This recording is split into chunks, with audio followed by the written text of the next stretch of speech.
Real quick before we make a big transition, talk about the product now in terms of like WWE ID. What are your thoughts and your feelings on that? Man, the WWE ID thing I think is a good opportunity for a lot of people. Some of the ones that they've picked, I know already. Some of the ones that they've picked, I personally never heard of, but that's because I don't follow everything.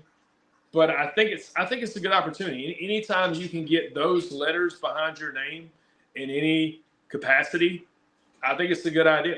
I'm excited. I know that Jackson Drake's been ID'd. I think he's got a huge future. Obviously, I mean, we knew him and Jay Malachi or Javon Evans, whatever. Both had a future even when they were little kids. But yeah, I think it's a good idea. I think you should be ID, my friend. I mean, I'm just gonna be honest. Who, me?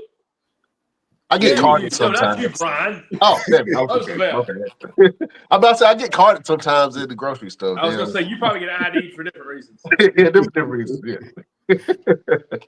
Absolutely. Well, look, man, you have been dropping jewels this entire show, man, and we have this segment at the end of each show where we like to give a little bit of motivation. We like to give either a word that comes through you or a statement, some motivation, something positive. So I'm going to ask you, Sean Cruz, do you have a final word for your beautiful subjects? Well, I mean, the only two words you need to worry about are keep staring, because that's what I want everybody to be doing, and that's what everybody's going to be doing this year. By the end of the year, I promise you, everybody's going to be talking about me, and not in a negative way for once. So, but no, seriously, man.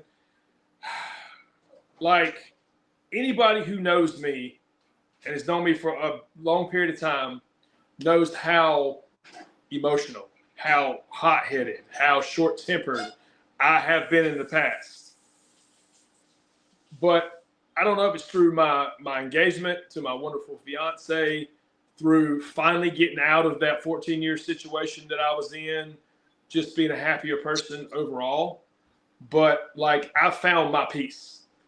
And nothing's taking my peace away from me. And there's nothing more important in this world than your peace. And you've got to look at things like everything happens for a reason. I mean, if you don't get this spot or this job or whatever, it's like, okay, it wasn't meant for me. It's not the end of the world. I'm pretty sure somebody used to tell me stuff like that, but I didn't want to listen. You know what I mean? Roosevelt. But seriously, like, once you start looking at life like, okay, I got this opportunity. If it works out, great. If it doesn't, there's another one coming. Like, nothing gets to me anymore. I don't get upset. We haven't had one argument. We've been together 16 months. I don't fight with people. I don't. I had like I was telling you earlier, Brian, off air, all the momentum I had built up last year in the two major companies I was working at, all ended in the same year. Just both opportunities, gone. All that time, wasted. And I could have looked at that and argued and yelled and fought and screamed. And why? Why? It was there for a reason. It was there for a season. And that was it. It was a life lesson. Okay? And I'm going to move on to the next one. Like, when I honestly say, like, I'll go to shows or I'll go be out in public, wherever, and people see me and they're like, man, you've never looked happier. You've never looked more positive. You've never looked like a better person.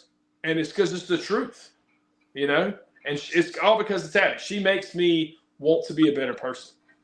So all I can say is, if you don't have somebody in your life that makes you want to be a better person for yourself. Be a better person for your kids. Be a better person for your mom, your grandma, whoever it is. You never know who's watching. You never know who's looking up to you. You never know who you're inspiring.